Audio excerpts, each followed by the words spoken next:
Merry meet, Annie here. Welcome to Monday on Pagan Perspective. Our topic this week combines a couple of emails that Kara put together for us, and she called the topic Right Reasons and the Way Forward, or something like that. I wrote down the questions but forgot to write down what she called the topic. So there were two emails. The first from Pagan Punk, who talked about a close friend who has started to explore Wicca. Personally, I don't have a problem with her exploring different religious paths, but I feel she's exploring Wicca for the wrong reasons. I feel like she's spiritually lost, but I don't know how to help her. She's had some bad stuff happen to her that made her question her beliefs in Christianity.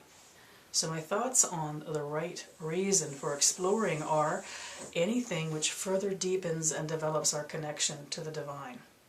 If it has been absent in our life, if we are bereft of relationship with it at the most sophisticated or most beautifully simple level, if we don't have the connection or the relation, obviously we're building something from square one.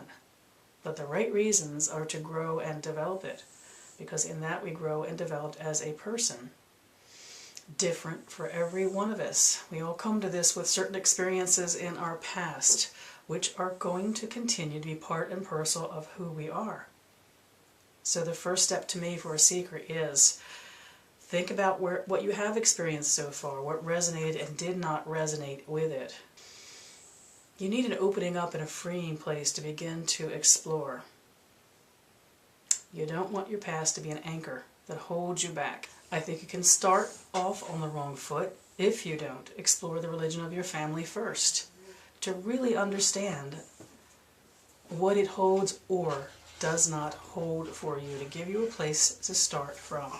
Pagan Punk also mentioned earlier in their email that this person's family, parents specifically, would not be welcoming her exploration of Wicca. Therefore, the question is, how does she explore Wicca? I could not have studied Wicca per se in a formal sense when I still lived at home.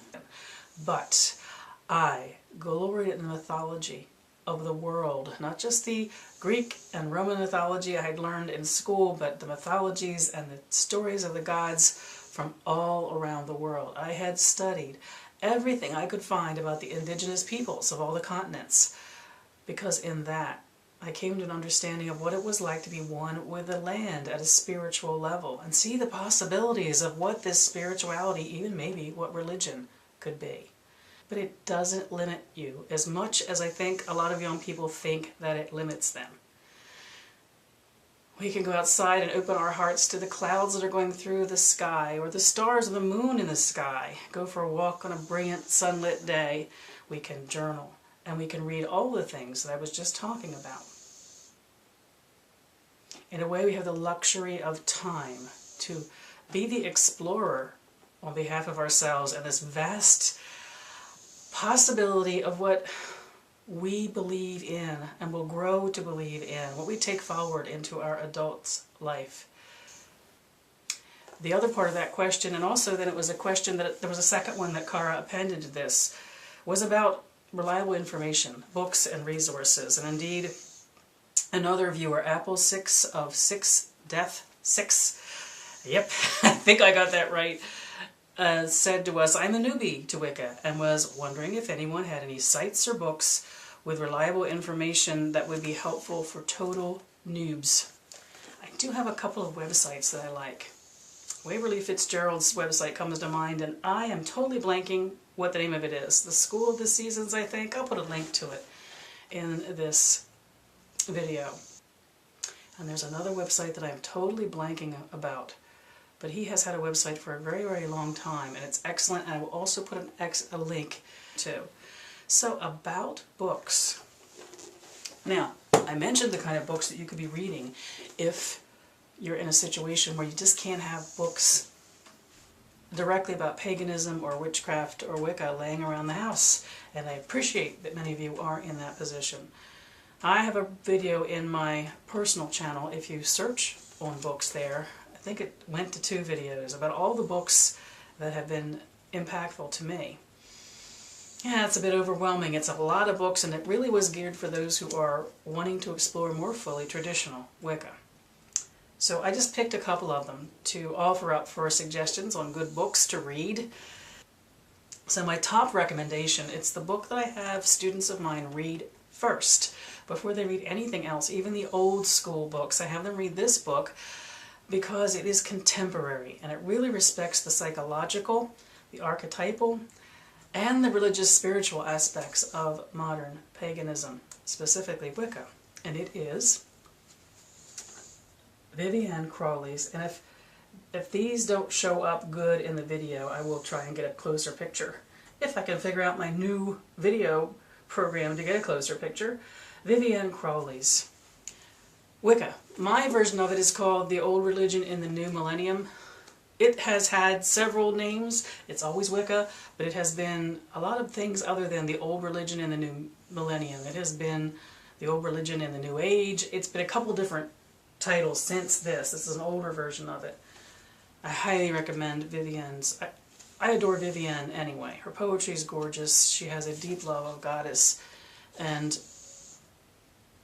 she's just gracious in her spirit. She's also very intelligent, and she writes in a way that makes us think. And the table of contents for this book will give you an idea what's in it. Wicca Today, The Roots of Wicca, Witchcraft Revisited, The Circle of Being, Making Magic, The First Initiation, Opening the Door, The Journey Onwards, The Goddess, Wicca and the Feminine, The God, Wicca and the Masculine, Invoking the Gods, The Second Initiation, The Quest, Perilous, The Steep Path, The Third Initiation, The Gateway to Self. And she has some pretty good resources that she lists too. The resources listed in this book are actually rather outdated at this point, but I wonder if the newer books have better ones. I think that book is a good way to understand the connection of Wicca to nature, the understanding of archetype and mythology and the power of that at the psychological level, and also she doesn't beat around the bush about the concept of spirituality and religion.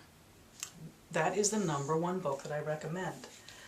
If you are exploring ritual, even as a solitary, or if you're exploring ritual with groups, I recommend Deborah Lipp's book, The Elements of Ritual. It's a good introduction into the power of working with the 4 elements. I consider myself an elemental witch. The most important aspect of what I do is work with the elements, and all the workings that I do, it's my base.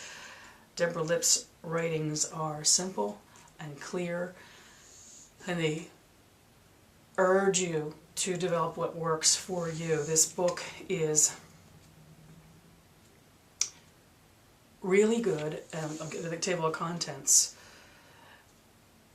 The steps of ritual, she goes through exactly what ritual might be. The universe in a nutshell, the qualities of the elements. Is there a 5th element? The elements of religion. I love that chapter. And the elemental structure of the book, because she breaks ritual down into its elemental subdivisions, which make ritual have a lot of sense, especially for those who are trying to develop on their own what is ritual for them as a solitary practitioner. The next 2 things I'm going to recommend would really be for those who are really ready to get more serious about their practice and what they do.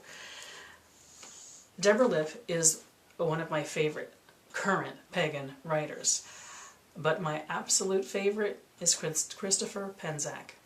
My advice to somebody who wants to study and learn and grow in paganism and modern witchcraft is read all of his books. But I would say if you are exploring the path of Wicca, both of the questions we got referred to Wicca specifically is 2 of his books, and I know a lot of you who are watching this are already big into the Inner Temple of Witchcraft. That book is his book on magic, meditation, and psychic development. Because Christopher, because he's a very wise young man, understands the importance of the building blocks, the place you start from. Those things I was alluding to, if you're taking on generalized study as a first step for yourself, he understands that our workings of our magics and our creation of our circles and our sacred space come from something that we have explored and grown and developed, and they kind of grow out of that. They're not something we do by rote, do by routine, or do because someone told us it's what we're supposed to do. So the Inner Temple of Witchcraft gives you a good foundation is the word I keep wanting to come up with, but a place to begin from, as much because he challenges you to think, to take responsibility for your own exploration and your own collection of knowledge and experiences. He doesn't put it on you that this is what it is in the instructor sense. He's a very, very talented teacher in writing and in person, and he leaves it to you then to decide if the book will have value from what you do from it or not. And the follow-up to that was The Outer Temple of Witchcraft, which is his book on circles, spells, and rituals. Christopher never writes something without explaining why something's done. Don't you hate the pagan books which give you ritual outlines or tell you this is what you do, and you do it and nothing much happens because you didn't know why you were doing it to begin with. You just did it because they said, well, this is what you do. Christopher never leaves you hanging. He always tells you the reason behind what he tells you, and then he makes it rather clear, because he is such an excellent teacher, that you will now make of this what it is for you, but it must have meaning in order to have impact. I highly recommend the Inner and Outer Temple of Witchcraft books and everything else he's written. But if you're looking for a starting place, Vivienne Crawley's Wicca is what I recommend first. Absolutely recommend first.